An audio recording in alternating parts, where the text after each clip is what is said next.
of, you know, are they going to find my husband? Are they going to find a part of him?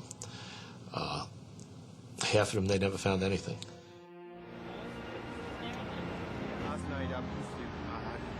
Photos and flyers of the missing wallpaper the city, especially in Lower Manhattan.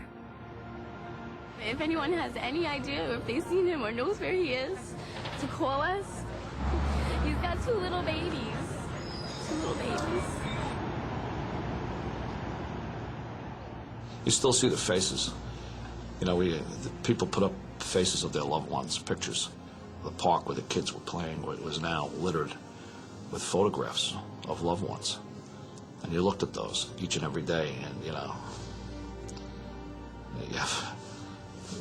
you try to imagine that this was once a living, breathing human being.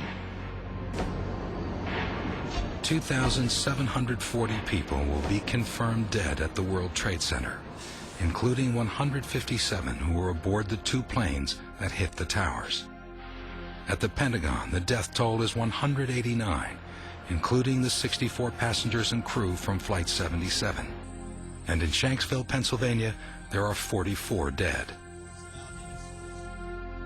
The total death toll from 9/11, 2,973.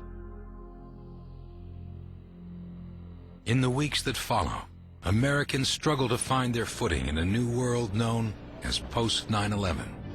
For the first several days, television coverage is non-stop, the most airtime for any story since the assassination of President Kennedy.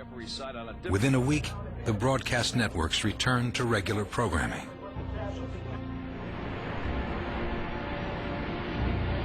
Commercial air travel, grounded for 4 days, resumes nationwide.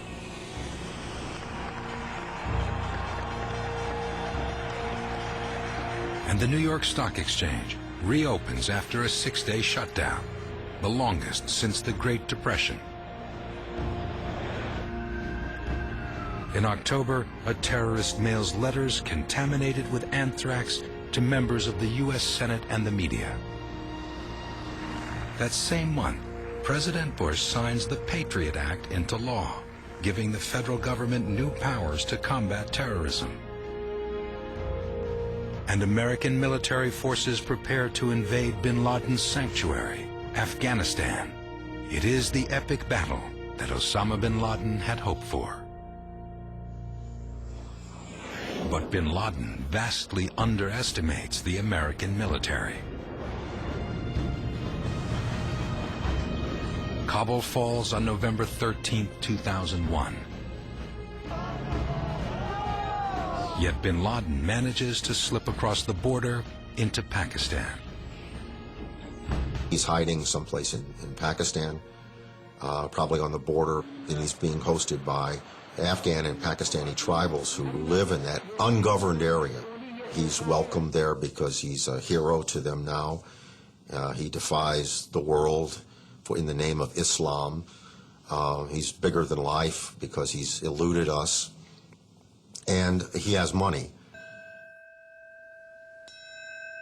May 30th, 2002. A ceremony marks the end of the 8.5-month cleanup at Ground Zero.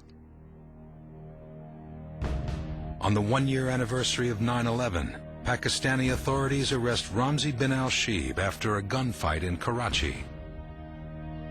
He is the Hamburg cell member who couldn't get a U.S. visa and became bin Laden's go-between with the hijackers. 6 months later, CIA and Pakistani agents capture Khalid Sheikh Mohammed, the engineer of the 9/11 plot. They roust him from his sleep in a villa near Islamabad and transfer him to a U.S. military base in Afghanistan. In custody, he provides details of the 9/11 plot and admits that he was the mastermind. March 2003. President Bush leads the U.S. into a war that he defines as the next step in the new post-9/11 foreign policy. U.S. forces invade Iraq and topple the regime of Saddam Hussein, a dictator who was left in power at the end of the First Gulf War. Also in March, the National Commission on the Terrorist Attacks Against the United States holds its first public meeting. July 2004, the Commission issues its final report. This was a failure of policy, management, capability, and above all, a failure of imagination. October 29, 2004, just 4 days before the U.S. presidential election, bin Laden releases a videotaped statement. We had to destroy the towers in America, so they taste what we tasted, and they stop killing our women and children. Bin Laden's been very clear. His message has been a defensive message, that what we want is the Americans out of the Middle East.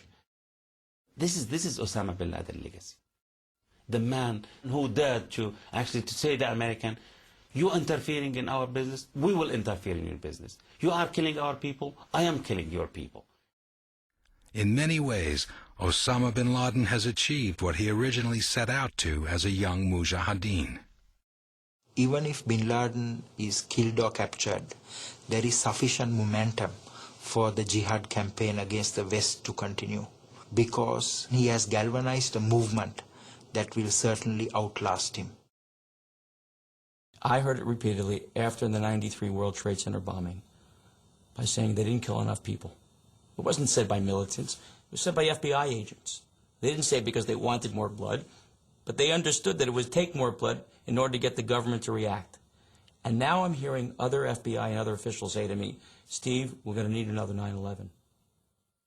I don't think the American people have a good idea of what a long and bloody road this is going to be.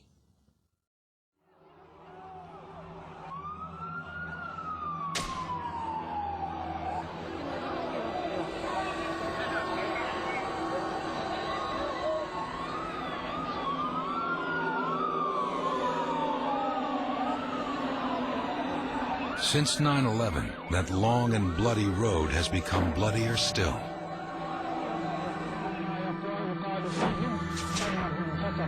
Al-Qaeda is no longer just a terror network, it's a movement that operates worldwide.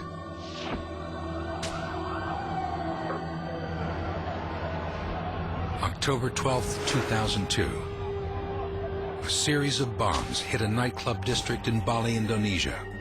The blast killed nearly 200 people, most of them tourists. March 11, 2004. Explosives hidden inside backpacks blow apart 4 commuter trains in Madrid during the morning rush hour. The attack kills 191 people.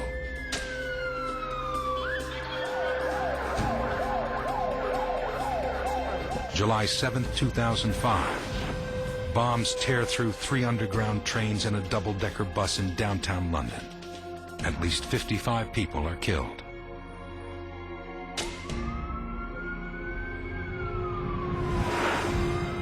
July 23, 2005. In the popular resort town of Sharm el-Sheikh, Egypt, car bombs killed at least 88 people.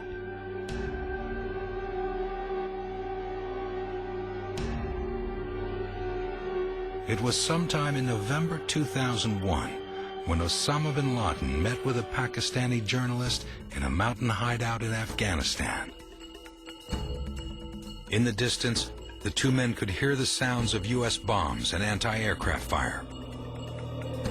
Bin Laden used the opportunity to explain the culture of violence that defines radical Islam. This place may be bombed and we will be killed, he said. We love death. The U.S. loves life. That is the big difference between us.